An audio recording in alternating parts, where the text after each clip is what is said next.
Story time about how I found my husband's secret phone. Disclaimers not my story time on me on Instagram. I found 5 dating apps and 2 secret girlfriends on his phone. And I can't even begin to tell you what I found on Instagram. Up until this point, my husband and I had the utmost respect and trust for each other. I never once thought he was capable of doing this. Literally every woman says that when they find out their man is cheating. Around 6 months ago, my husband started a new job. He's in tech and makes a lot of money, so I've been able to stay at home with our kids. We now have 2 kids, and they're both 2 and 5. Our life is amazing. Our parents live near us. We always make time for each other and go out on dates. We even take solo trips on the weekends. Last year, we went to Bali for 2 weeks. My point is, we always make time for each other. When he started his new job, he started earning more money. But this also meant that he took on a lot more work. He was always so stressed out. My husband and I met in college, and we studied the exact same thing. We both worked for the same company. Eventually, I retired to take care of our kids. So when he got his new job, I offered to help him out with his work. He was actually really grateful for this, and we were both doing a really good job. He was working from home 3 days out of the week, so it was a great situation. We were spending time together, working together, and the kids were spending more time with their dad. His new job gave him a new cell phone, and this is the cell phone that I would usually use to help him out with his work and his laptop. Part 2 is up. Story time about how I found my husband's secret cell phone, his 2 girlfriends, and his 5 dating apps. Disclaimers is not my story time, it's me on Instagram. I started using his work cell phone to help him out with his job, and he kept his own cell phone. This is when I started noticing that he would make a big deal about losing his phone. Anytime he would misplace it, he would go absolutely berserk. Now, I thought it was just because he was stressed about work, till I realized it wasn't stress. He forgot to silence his phone one night, and the notifications were going off. I woke him up and asked him to turn it off. My mind did not go to him cheating. I thought it was work-related stuff. But then I realized it was his personal phone that was going off, not his work phone. The next day, he apologized for having his work notifications on, and I said, but it wasn't your work phone, it was your personal phone. Storytime, my best friend slept with my boyfriend on my birthday. So a little background information. I was 16 and a sophomore in high school. Well, I have this best friend who we're going to call Sarah. Her and I became super close over the summertime, but she was like on and off best friends with this other girl who we're gonna call Mackenzie. But I had this boyfriend who I was also really on and off with. And Sarah knew about all the problems within our relationship. Well, I guess I underestimated how close Sarah and Mackenzie were, because everything that I told Sarah, she went back and she told Mackenzie. And not to mention, Mackenzie was really close with my boyfriend. So of course, she told my boyfriend everything that I was saying. This ended up causing a huge fight between my boyfriend and I. Well, the night before my birthday, my boyfriend and I were going back and forth arguing. And around 12 a.m., on my birthday, I forced myself to fall asleep.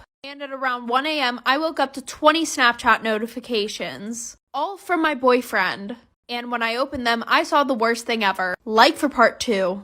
Part 2 about how my best friend slept with my boyfriend on my birthday. So like I said, I woke up at around 1 a.m. to 20 Snapchat notifications from my boyfriend, and I saw the absolute worst thing ever. The first 5 notifications were just him calling me names, and then all the other ones were just him doing stuff with my best friend. And you guys can already guess what I mean by doing stuff. So at this point, I was heartbroken, I was pissed off, but of course, because I gotta have the receipts, I went and took a video off my sister's phone of everything that he sent me. In the morning, I woke up to a text from an unknown number, and it turned out to be my boyfriend's best friend saying that him and Sarah were now together. So my boyfriend asked me to meet up and apologize. So I met him at this park, and he apologized to me, telling me that he wanted to get back together with me. But I told him to KMA, and I left. Then Sarah came to my house and keyed my car, and then we fought on my front lawn. And then after that, she was texting me about how she was coming back to my house. Like for part 3.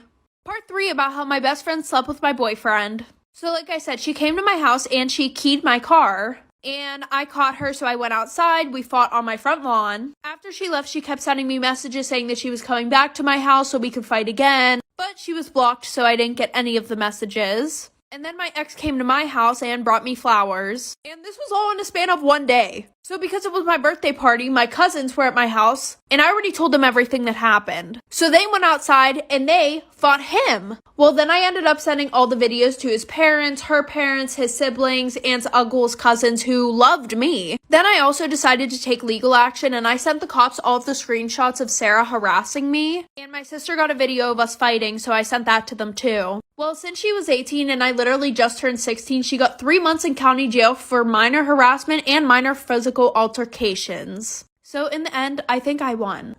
Storytime about how my best friend started seeing my mom. So we're gonna call my best friend Joey. Joey and I had been best friends since we were 4 years old, and my family was really close with his and vice versa. And she had always been really nice to him. Of course, because he was a family friend and he was my best friend. Well, one day I thought that she liked him a little bit more than she liked me. She would always ask the weirdest questions. Like, oh, is Joey single? Or what's Joey's sexuality? Like, sis had a whole ass husband. But at the time I didn't think anything of it because I just thought that she really wanted him and I to date. But when he turned 15, things started getting a little bit weirder. Like sometimes he would go over my house right after school, even when I wasn't there, to hang out with my mother. And usually the only time he was at the house was whenever him and I were hanging out. Well, the one day I walked in and they were both sitting on the couch talking. And when they both saw me, they acted like nothing was wrong with it. Like for part two about how my best friend started seeing my mom. So like I said, the one day I come home after school and they're both sitting on the couch already talking. And they look at me and say hi as if nothing was wrong with the situation. And then after that, Joey started mentioning how my mom was so hot. And I was like, yeah, no, she's pretty, but that's it. Well, the one day my mom left for work earlier than she usually does. So I messaged my dad and asked him if he wanted to hang out. So of course he said yes, and 5 hours later I came home and I go upstairs. And I'm just like hearing things from my mother's bedroom. So I go up and I open the door. And because I don't want this video to get taken down, you guys probably can guess what I saw. So I ran out of the room, ran downstairs. I start panicking. And Joey came and hugged me and said, I'm sorry, me and your mom just love each other. So I told them both they were absolutely disgusting. So then my mom starts crying and begging me to forgive her. And now I live with my dad.